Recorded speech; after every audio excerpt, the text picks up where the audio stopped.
जिंदगी concept clear है। नौकरी एक ही करनी थी, वो मिली नहीं। उसके बाद नौकरी करनी ही नहीं थी सर। मैं किसी की नौकरी कर ही नहीं सकता सर, किसी की। वो तो हमने अपनी अम्मा का नहीं सुना। वो हमेशा हमसे कहती रही, निकाल देंगे घर से, निकाल दो। उन्होंने मुझसे कहा कि भिखमंगे हो गए हो तुम, अब जिंदगी भर मेरे टुकड़ों पे जिंदा रहोगे।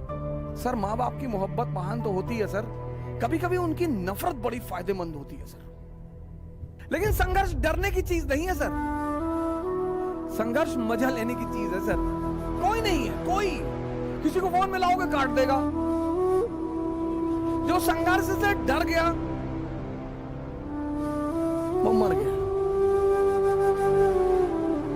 अब तो कोई डरा ही नहीं सकता सर। हर रंग हर रूप जीवन का देखा है सर, हर मौसम देखा है।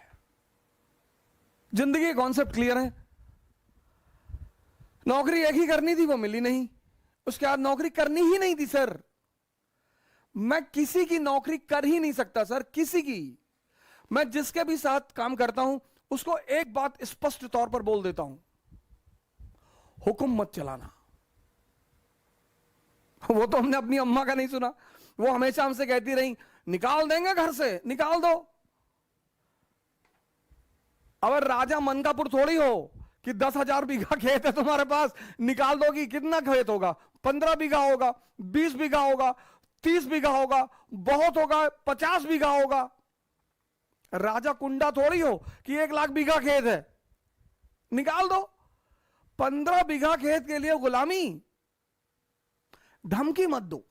और जब मेरा अंतिम अटेंड निकल गया और जब उन्होंने मुझसे कहा कि भिखमंगे हो गए हो तुम, अब जिंदगी भर मेरे टुकड़ों पर जिंदा रहोगे, उनकी इस लाइन ने भी जिंदगी को बदला सर।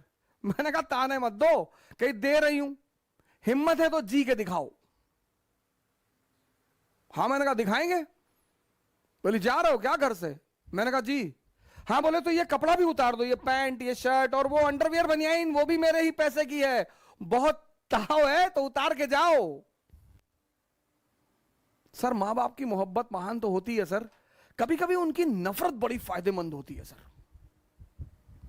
अगर वो मुझे नहीं भगाती ना, मुझे सहारा दे देती, भगवान के आशीर्वाद से हमारे साथ हैं। और मैं उनसे कहता हूं कि अगर आप मुझे सहारा दे देती तो मैं एमबीए कर लेता, मैं आपके साथ वकालत कर लेता, आप मुझे लखनऊ हाईकोर्ट में स्टैब्लिश करा देती, शायद मैं भी एक आम इंसान की तरह ही रह जाता। लेकिन उनका वो भगाना, वो वरदान बन गया सर। बहुत बहुत बड़े सहयोगी रहे मेरे संघर्ष के। मोहम्मद हुसैन भाई हैं, पता नहीं हो सकता कहीं मुझे बैठकर सुन रहे हो। किसी जमाने में विमर्श नाम की इलाहाबाद में कोचिंग चलाते थे सर। वो मुझे पढ़ाने के बदले में सिर्फ खाना खिलाते थे, पैसे भी देते थे, कभी कभी मूड करता था तो पैसे भी देते थे और बड़ी मदद करते थे। और मैं उनके साथ मनमोहन चौराहे पे मस्जिद है, मैं वहीं पे उनके साथ कभी कभी रहता था। अटाला ले जाते थे कबाब और रोटी खिलाने के लिए सर। वो मेरे संघर्ष के बड़े महत्वपूर्ण साथी हैं सर।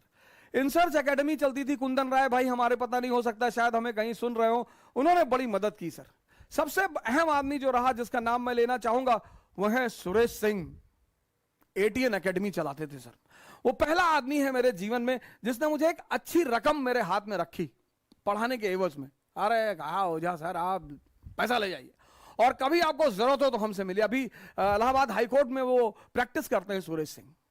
बहुत मर्दाने किस्म के आदमी। अभी तो काफी दिनों से मेरी बातचीत उनसे नहीं हुई, लेकिन उनसे बड़ा अच्छा वो रहा। फिर मैं दिल्ली चलाया, मेरे एक बड़े अहम सहयोगी रहे नीरज तिवारी जी। उन पर तो मैं एक अलग क्लास ले ही लूंगा। बड़ा रोल रहा उनका मेरे जीवन में। और मेरे मित्र हैं मनोज जायसवाल, अभी वो एक इंटीग्रिटी आईएएस करके संस्था चलाते हैं। उनका एक बड़ा अहम रोल रहा, बड़ी बहुत जबरदस्त सहायता की उन्होंने मेरी मुसीबत के वक्त में। और नीरज भारद्वाज जी हैं, राव आईएएस में पढ़ाते हैं, ज्योग्राफी पढ़ाते हैं। के बशर साहब हमारे इकोनॉमी के टीचर हैं, उनका नाम लिए तो मैं वो बात ऐसे बड़े सारे लोग हैं, मैं सबका नाम तो लेना ही चाहता हूं। और कभी मौका मिले तो इन लोगों का जो एक ऋण है मेरे ऊपर, वो ऋण भी चुकाऊंगा सर। लेकिन संघर्ष डरने की चीज नहीं है सर, संघर्ष मजा लेने की चीज है सर। कोई नहीं है, कोई। किसी को फोन मिलाओगे काट देगा। जो संघर्ष से डर गया वो मर गया। सर मैं आगरा पढ़ाने गया, हमारे अमित भाई वहां कोचिंग चलाते हैं,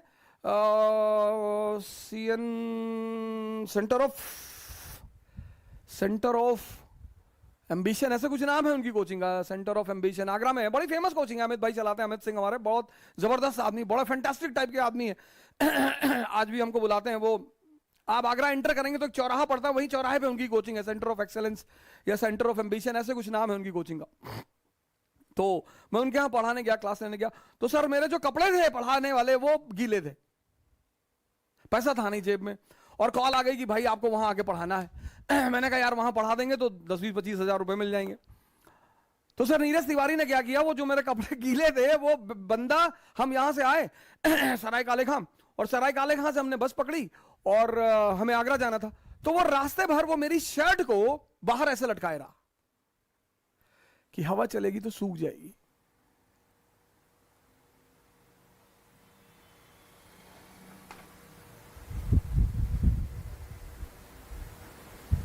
अब तो कोई डरा ही नहीं सकता सर। हर रंग हर रूप जीवन का देखा है सर, हर मौसम देखा है, हर चीज बनाना जानते हैं। मटन करी बना ले तो ताराचंद में बम बनाना भी सिखाया जाता है सर। हमारा केपीयूसी छात्रावास तो उसमें डिग्री देता है सर इलाहाबाद में कि कितनी आवाज पैदा होती है।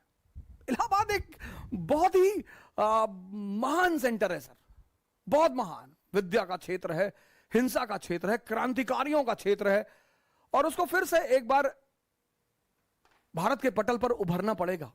जब भी भारत का पुनरुत्थान होगा तो उसकी धारा फिर से इलाहाबाद से ही बहेगी क्योंकि उस मिट्टी में है कुछ।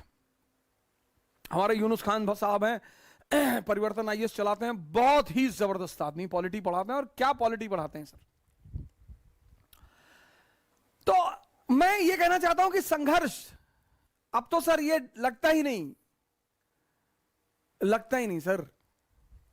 यही मैं आपसे कहता हूं, कभी फुर्सत मिली तो अपने ऊपर ही पूरी कहानी सुना दूंगा।